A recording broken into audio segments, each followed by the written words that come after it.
Hey, what's going on, everybody? This is Chris Nalwasky. Here, former staff writer for Rutgers 24/7 Sports. Current high school sports writer for NJ.com. Tap into South Plainfield. Tap into Piscataway. Um, obviously, I'm not like a Rutgers media guy anymore. Obviously, I don't write for Scholar Insider, Scholar Report, 24/7 anymore. But obviously, I still want to stay in the loop because I hope it obviously get back there covering Rutgers athletics. I've always been a big fan, follow it like every day. Still, obviously, I grew up still in Piscataway. Two older sisters and a brother-in-law went there, so I've always been around the university. Always been around all the athletic programs, and I wanted to kind of send or share my opinion on something, and stay in the loop, so to speak. There's one thing that's been on my mind since the beginning of October, last couple weeks, about the Rutgers football program that I wanted to get out somehow, and I thought this would be a good thing for a video that I can do. So, football is a team sport, and it's really hard to pick one player on the Rutgers football team that you can choose from, over the last month, over the last couple weeks, and say why, he's the reason why they have a shot at a bowl game. The Charlotte Knights have been more competitive this year, aside from, the loss to Ohio State. But they hung for a while with the likes of Washington, Michigan, Penn State, who are all ranked in the top 25 in the latest college football playoff poll rankings that were released just yesterday on Tuesday. And while they took a questionable loss, to Eastern Michigan in the second game of the year, Rutgers is a drastically different team than, it was in September. After the loss to the Buckeyes, Rutgers went on its bye, and looking back at it, it really came at a perfect time. They had a players meeting that kind of seemed to help a little bit in momentum. They made a quarterback change, putting in Gio Ricchino. Found an identity on offense, which really has been to run the ball, control the clock. And throughout the year, they improved in areas such as special teams and along the defensive and offensive lines and linebacker too. The calendar turned to October, Rutgers has beaten three Big Ten teams in Illinois, Purdue, and Maryland. That's obviously never been done before, and they are three teams needed to play. They needed to play well and show that they are on their level, if not greater, which they prove they are. What makes those victories so much better is the fact that they won with not only the new Charlotte Knights' new identity, but also with a makeshift, so to speak, secondary. Early in the year, Rutgers lost starting quarterback, Bless Austin to a season-ending knee injury, which I'm sure you all are aware. Damon Hayes, reserve, well, I say reserve, he was kind of like the third starting corner, who played a lot already, was forced to start now, opposite Isaiah Wharton. But behind him was really only a walk-on Zane Campbell. What made matters worse was that starting safeties, both Saquon Hampton and Kai Hester, were both banged up as well. Hester missed some time and returned a few weeks ago, but Hampton is limited and just came back last week against Penn State and only saw a few snaps. Both of them are healthy now, which is a big plus for the Scarlet Knights. Kind of in their place, KJ Gray played well and always is around the ball and has a couple picks. And DeCoven Bailey played some of the nickel and he has a sack this year too. But arguably the most important player over the last month and a half, honestly, I think has been Jawuan Harris. A receiver by trade, all year fans have been asking, where's Jawuan Harris? Where's Jay Harris? Where's Harris? Where's Harris? The Florida native actually led the team on offense in 2016 at wide receiver, making 39 catches, 481 yards, and 3 touchdowns. Through 4 games this year that he was on offense, he only had 1 catch for only 4 yards.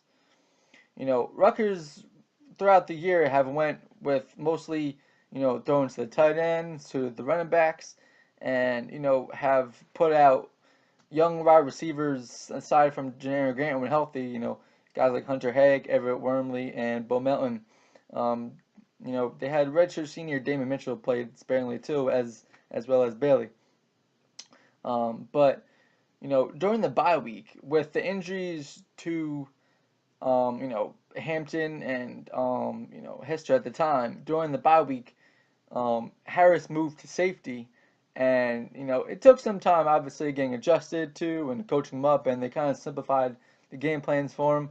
But without him at safety and the way he's played the last 5 games, which he started the past 5 games, who knows where Rutgers would be by now and, what the record would be right now. So, credit to Jawuan Harris for that one. Like I mentioned, he started the past 5 games, and while yes, he struggled some with tackling and angles and not closing on the ball carriers or anything. He's used his baseball skills, speed, athleticism, and knowledge as a receiver to make and cover receivers and make he had 11 tackles, an interception, and a forced fumble again in his first game at safety against Illinois. He followed that up, 4 tackles against Purdue, and had another 10 tackle game and another interception against Michigan. He also broke up two big passes in Maryland, in the win over Maryland.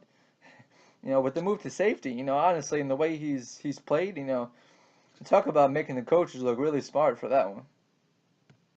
All year, the coaches have been saying the Charlotte Knights are improving. They love the chemistry and brotherhood of the team, and a lot of guys are unselfish. They also have, a next man up mentality, plug and play.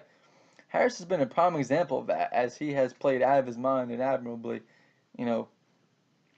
But with Hampton and Hester and KJ Gray, who missed the Penn State game, all back, there's a possibility that, talks from the table that Harris could move back to wide receiver to try to ignite a really, really struggling passing attack. But as of Tuesday, as of yesterday's practice, reports were that he was still at safety. He wasn't at receiver. So who knows? But maybe he'll end up playing both ways, just like Bailey has done this year, and in the same game, and also Miles Nash at defensive end and tight end. But no matter where Harris is, he's been instrumental with the last few weeks where Rutgers has won 3 of the past 5 games. Rutgers wants any chance at its first bowl game since 2014 this year. They have 4 wins right now. They'll need to beat Indiana first on Saturday in Bloomington. And either way you slice it, Harris will be a big part of the matter.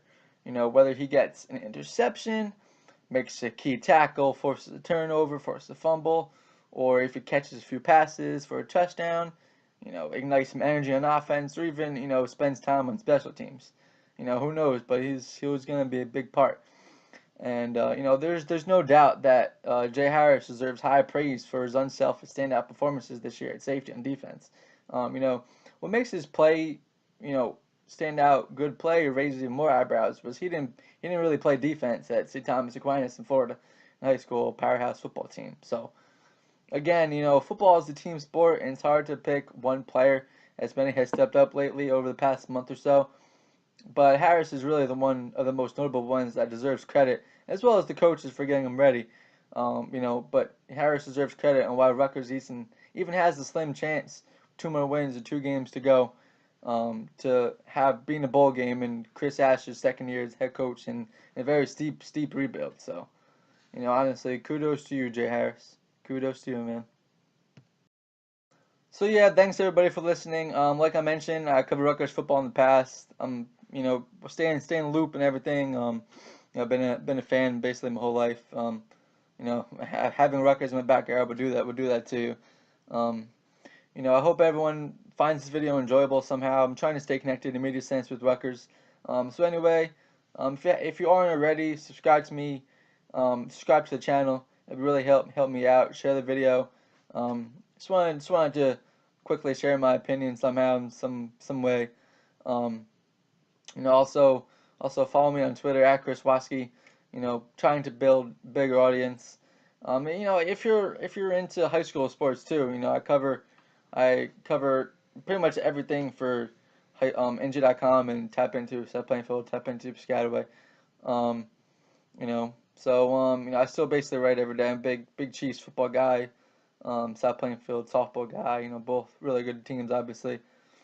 So, obviously, again, I appreciate all of you who subscribed and follow me already. It means a lot that you watch my videos and everything. So again, thanks for sharing, watching, and depending on how this turns out, how this video is received, how many people watch it, and whatnot. Maybe I'll have to do it again sometime. So. Thanks everyone, and again, kudos to you, Jay Harris.